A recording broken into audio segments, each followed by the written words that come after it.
Et un chiffre que moi je trouve assez préoccupant, 40% des chefs d'entreprises de TPE-PME considèrent que l'accélération de la digitalisation est une priorité. 40%, ça me semble faible.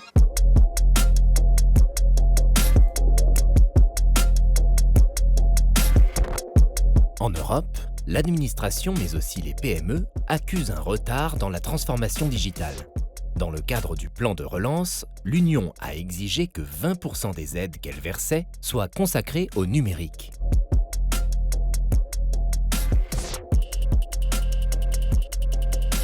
En France, pour donner quelques chiffres, 70% des TPE-PME françaises ont un site internet, alors que la moyenne européenne est de 77% et que dans certains États, notamment au nord de l'Europe, on dépasse les 90%.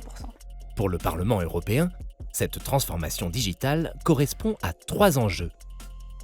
S'adapter aux nouveaux usages et notamment la consommation en ligne. Gagner en compétitivité grâce à l'innovation. Et enfin, être davantage attractif dans un contexte de pénurie de main-d'œuvre.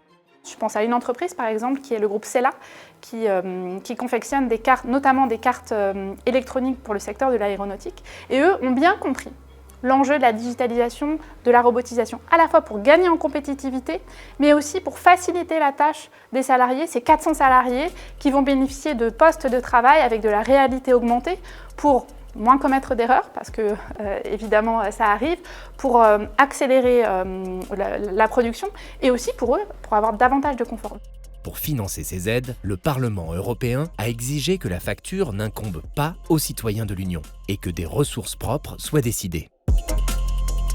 Ça veut dire qu'en aucun cas on demande aux États membres de contribuer, ce serait les impôts des citoyens, et en aucun cas on coupe dans les programmes. C'est-à-dire que moi je suis fille d'agriculteur ou je suis issue d'un département qui est rural, c'est hors de question pour moi d'aller voir les agriculteurs demain en leur disant l'année prochaine il y aura moins d'aides PAC parce qu'il faut rembourser le plan de relance, ou d'aller voir des jeunes qui veulent partir en Erasmus en leur disant l'année prochaine vous n'allez pas partir parce qu'il faut rembourser le plan de relance. Une taxe sur les plastiques est entrée en vigueur le 1er janvier 2021. Une taxation des géants du numérique ou la mise en place d'une taxe carbone sur les produits importés qui ne respecteraient pas les règles environnementales imposées aux entreprises européennes font partie des mesures envisagées pour financer le plan. C'est un enjeu de justice fiscale, de dire que ceux qui ne paient pas leur juste part d'impôt aujourd'hui doivent payer. On a vu que les géants du numérique, par exemple, sont sortis les grands gagnants de la crise. C'est normal qu'ils contribuent au remboursement du plan de relance.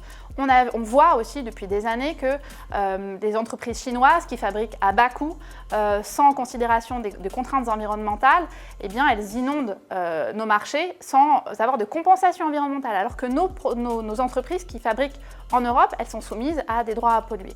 La France a ainsi bénéficié d'un apport de 5,1 milliards d'euros.